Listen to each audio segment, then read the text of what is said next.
In today's video, I want to talk about managing. Should you self-manage your Airbnb or should you hire a professional management company? And what are the big differences? So when I first started Airbnb back in 2015-16, I self-managed. I had a 2-bedroom house in Malibu. At the time, I was a traveling photographer. I was going all over the place and my place would sit empty. I turned to Airbnb, zero clue what I was doing, and I didn't even know there was managers or nothing. So I just put it up on Airbnb and it started booking. Number 2, if you're self-managing, that means you have to take on the responsibility of becoming the expert. So what I mean by that, are you getting education? Are you reading the podcast?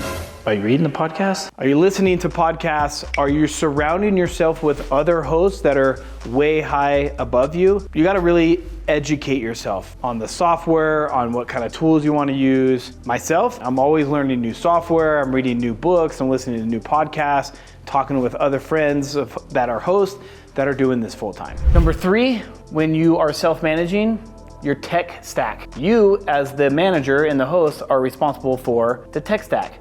As you all know, that could be a lot of things now. Now, a lot of self-managers will only be on one platform. Maybe it's only VRBO, or maybe it's only Airbnb, or maybe you're just trying to do direct booking. You have like a unique type of place. But if you're gonna treat this like a business and you're gonna self-manage your place, you really have to have a couple of softwares, hands down for sure. So I would say you really gotta have a dynamic pricing software. So I like to use one called Wheelhouse. I'll share you my link below. It's dynamic pricing. It's really easy to use, but it will make you competitive. Nowadays, the market is extremely competitive, so dynamic pricing is pretty much a must. If you plan on being on other platforms, direct booking, booking.com, Airbnb, then you're really gonna need a property management system for all your guest communications. So there's ones like Hostfully, Hospitable, Guesty. Those are the top 3 that I'm always using. I say if you're under 10, Hospitable is the best one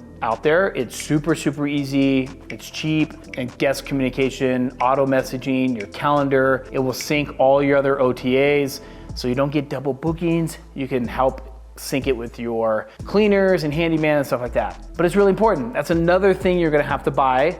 It could cost you a couple $100, or it can cost you up to like $2,000 to $3,000 a year in just a property management software.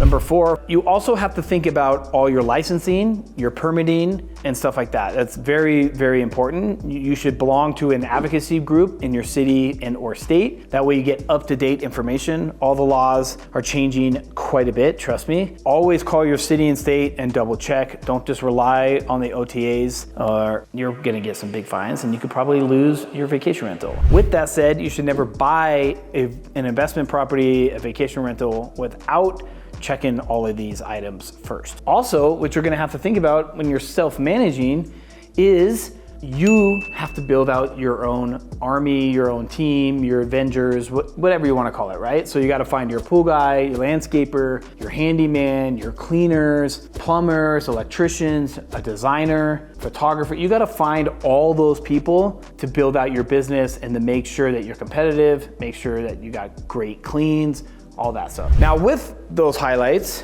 let me just point out a handful of the pros. The pros of self-managing is most people think, oh, I'm gonna make a lot more money. If I self-manage, I don't have to pay a property manager 10, 15, 20, sometimes even 30%. I don't necessarily believe that. There's some self-managers that can probably make more than a professional manager. But there's also a lot of self-managers that have no idea what they're doing. They're pricing way too low, they're not strategizing right, they have poor design, a million different things that go into it that they're not thinking about, and they're wasting money on the table. So if they were to hire a property manager, they would probably make a lot more. But can you make more money? You definitely can if you're gonna go all in self-managing. Now, if everything that I just talked about doesn't scare you or make you afraid, then maybe it's the right fit. So I kind of want to talk about why you would self-manage, or the type of people that should self-manage, or the type of places you may have that would work really well for self-manage. So if you're self-managing, let's say it's only one property and it's in the family or whatever, right? That may be a good scenario to self-manage. If it's a very, very unique type of property, like a tree house or in a crazy location where the demand is gonna be out of control and it's gonna be pretty easy to get the bookings, self-managing would be a really good idea. If you're the type of person that likes to have an entrepreneur's business, then I would say self-managing is totally perfect for you.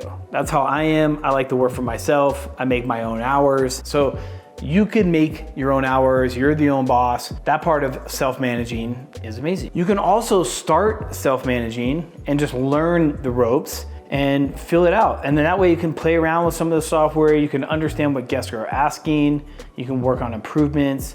And like I said, I've been self-managing all of my places. At one time I had 13 different places at the same time that I was self-managing. But then I started getting like way overworked. It was past like 8 or 10, I was starting to be like, okay, this is becoming like a full-time job. I did it to have a lot more freedom. So that's when I really had to think about, do I turn it over to a property management company or do I hire a team and build out a team? I went through that process. I partnered up with Angel Host.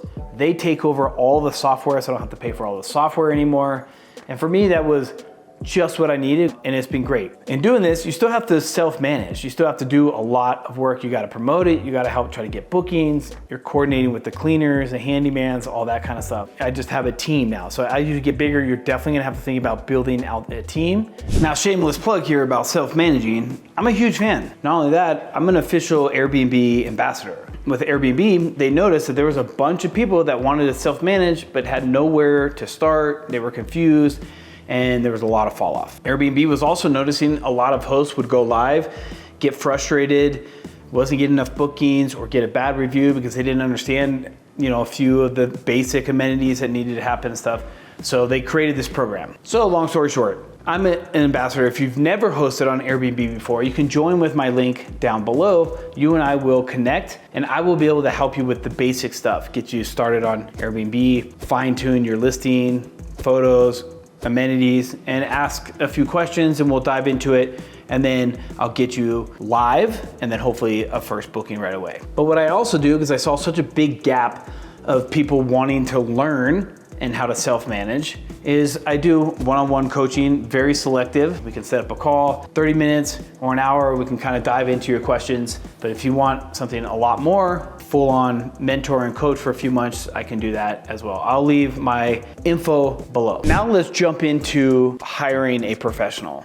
Now to be clear, there is a bunch of different levels of property management. There, usually it's about 15, 18, 20, 22%, all the way up to 30%. And each one of those brackets, the manager does a little bit less or more. So if they're charging you 15, 18%, they might not rush over there and take out the trash. They might not have a cleaning crew. They might not have a handyman and a pool guy and all that stuff. So that's a quick way to look at different levels of property management. Now there is a bunch of different kind of managers as well. There's managers that are very local, so professional managers that are a lot smaller, and then there's national big property managers. Now the type of person that may be looking for a property manager. If you're just an investor, maybe you're out of state, you want something passive, a property manager, a professional is actually 100% what you need. If you're out of state and you have no connections in that state, let's say you live in New York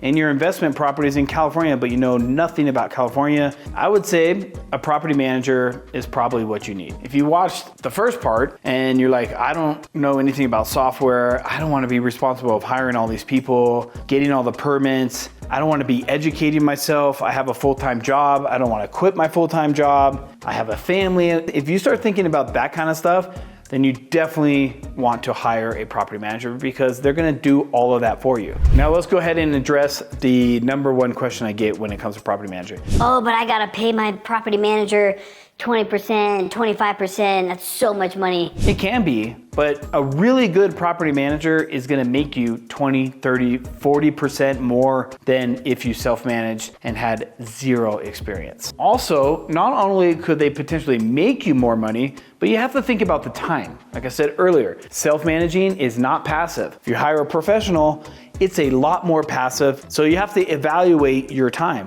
Is it worth diving in? or do you want to be completely hands-off? Now, there is some property management companies that you might have to do a little bit, right? You might have to hire your landscaper and pool guy. Some managers will do it all for you. Now, just a little technical, most property managers will build out their own listing under their portfolio, and they manage everything from guest communications, pricing, maintenance. They'll oversee landscaping and pool guy and stuff like that. They don't do so much as the house. That's more of a house manager. You would probably have to hire someone different, or maybe your property management company that does short-term rentals might be able to do house management as well. Another thing about a great property manager is they're gonna do a lot of marketing for you. They're gonna optimize your listing. They're gonna do all the SEO. They probably have a direct booking website, or they should. They're gonna do a lot of advertising on Google, on Facebook, on Instagram. They might have influencers they have good connections with that will market your place and go into your place. So there's a lot of benefits that way as well. Not all property managers will offer this kind of service, so you definitely want to check that as well. Now, when you're looking for a property manager, a couple things I would look for is I would go on their Airbnb profiles, their Vrbo profiles, go to their Google if they have one, and read the reviews. If they have a bunch of 3-star reviews, I would probably stay far away from that. I would read the reviews from homeowners, see what they're saying. I would also read reviews on what guests are saying. Very important, that too. You can really read into those reviews and find out if that's the type of manager for you. When you're in the process of hiring a manager, I always like to ask, who's your cleaners? Do you have a partner with a cleaner? Are they professional? Like, I really like to ask those questions about cleaners. Also, I would ask, do you have boots on the ground? I find that to be very important as well. Who's gonna be checking on the property?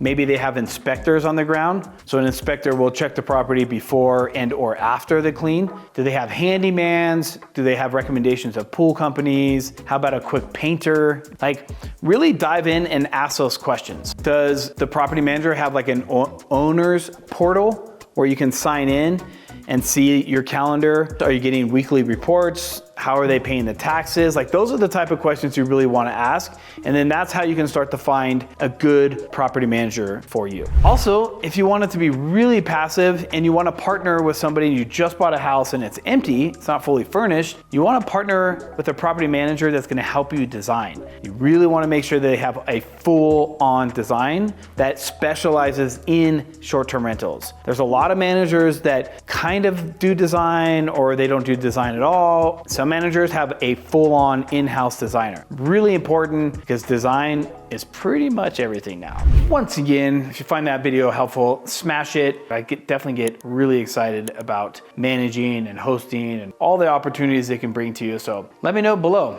Are you gonna self-manage?